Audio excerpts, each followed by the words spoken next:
नमस्कार, मेरा नाम है अंशिता। आप देख रहे हैं आर्टिकल 19 इंडिया। एमपी सच में अजब है और जितना अजब है उससे ज्यादा गजब है। और मुख्यमंत्री शिवराज सिंह चौहान के तो क्या ही कहने। मध्य प्रदेश की बीजेपी सरकार गायों की स्थिति तो नहीं सुधार पा रही है, लेकिन उसका वादा है कि वो इनका अंतिम संस्कार बहुत अच्छे से करेगी।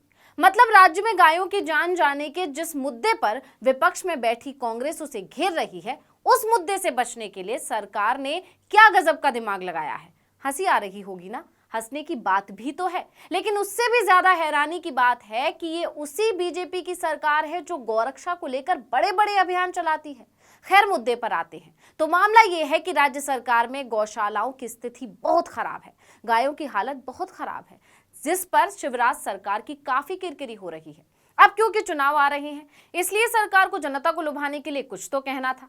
इसलिए उसने बहुत ही सोच विचार के बाद यह फैसला किया है कि हम सरकारी खजाने से गायों के मरने के बाद उनकी समाधि बनाएंगे।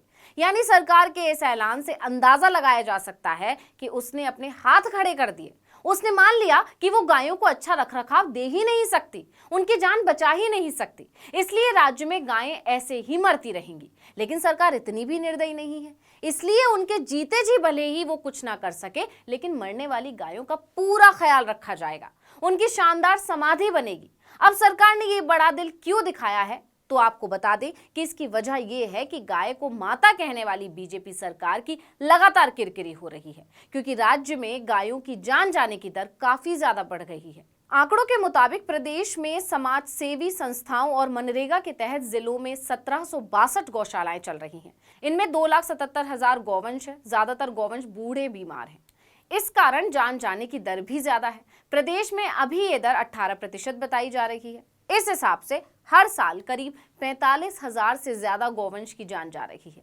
अब सरकार के इस बड़े ऐलान की आधी वजह तो आप लोग खुद ही समझ गए होंगे। बाकी बची आधी वजह है आगामी चुनाव, क्योंकि पूर्व सीएम कमलनाथ ने इस मुद्दे पर केंद्र और राज्य की बीजेपी सरकार की बैंड बजा रखी है। फरवरी 2023 में कमलनाथ ने ट्वीट कर कहा था कि मध्य प्रदेश में भारतीय जनता पार्टी सरकार की नीति के कारण किसान और गाय दोनों मुसीबत में हैं। प्रदेश के हर हिस्से से गौमाता की दर्दनाक जान जाने के समाचार और दुर्दशा की तस्वीरें आ रही हैं। कमलनाथ ने कहा, कांग्रेस की सरकार ने गौमाता को आश्रय देने के लिए गांव-गांव गौशाला बनवाने का संकल्प लिया था। आज इस लूट की, झूठ की, सौदेबाजी की सरकार ने गौमाता को बेसहारा छोड़ दिया है। मेरी मुख्यमंत्री से मांग है कि वो सामने आए और बताएं कि प्रदेश भर में आवारा गौवंश की समस्या दूर करने के लिए क्या योजना है। इससे पहले भी कमलनाथ कई मौकों पर पूछ चुके हैं कि सरकार स्पष्ट करे कि वर्तमान में प्रदेश में कितनी गौशालाएं हैं, कौन कौन सी संस्था इनका संचालन कर रही हैं, कितना गौवंश इन गौशालाओं में है, उन्हें इसके लिए सरकार की तरफ से हर साल कुल कितना अनुदान दिया जा रहा है, इन गौशालाओं को लेकर सरकार के क्या इंतजाम है, इन गौशालाओं में गौमाता के स्वास्थ्य परीक्षण को लेकर क्या इंतजाम है, चारे भूसे व भरण पोषण को लेकर क्या व्यवस्था है, वगैरह वगैरह। कमलनाथ ने कहा कि मैं गौ भक्तों से भी अपील करता हूं कि इस तरह की घटनाओं पर चुप ना रहें, गौवंश की सुरक्षा के लिए ऐसी घटनाओं का विरोध करें।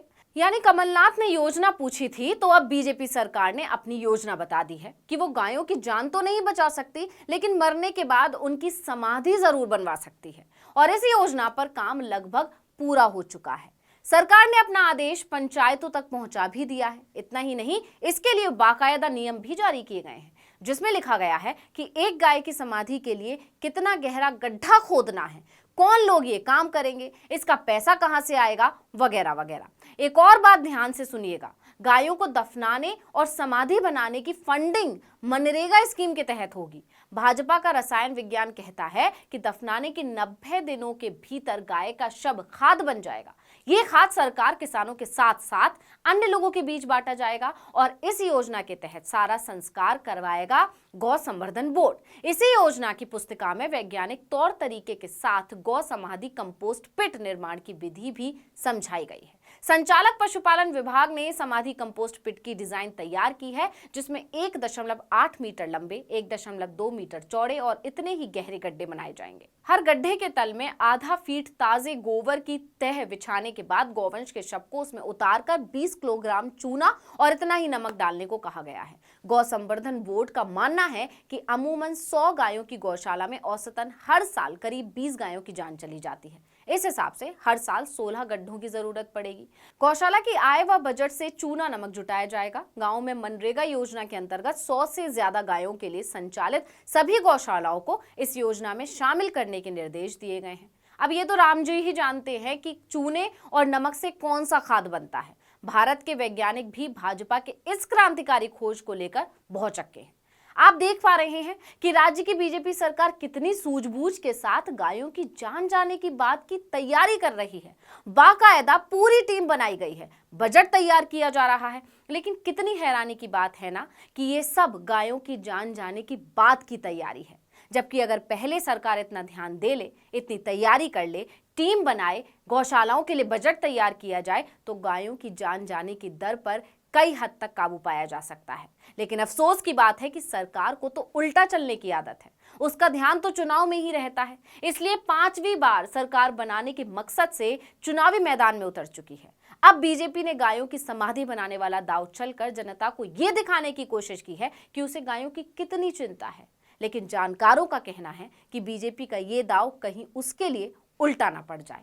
इस वीडियो में इतना ही। आपसे अनुरोध है कि YouTube पर हमारे चैनल आर्टिकल 19 इंडिया को सब्सक्राइब कीजिए, फेसबुक पर लाइक कीजिए और कमेंट करके बताइए आपको हमारा ये वीडियो कैसा लगा। आने वाले दिनों में हम और किन मुद्दों पर वीडियो बनाएं ये भी जरूर बताइएगा। ट्विटर हैंडल है article19_India, इसको भी फॉलो कर लीजिए। नमस्कार।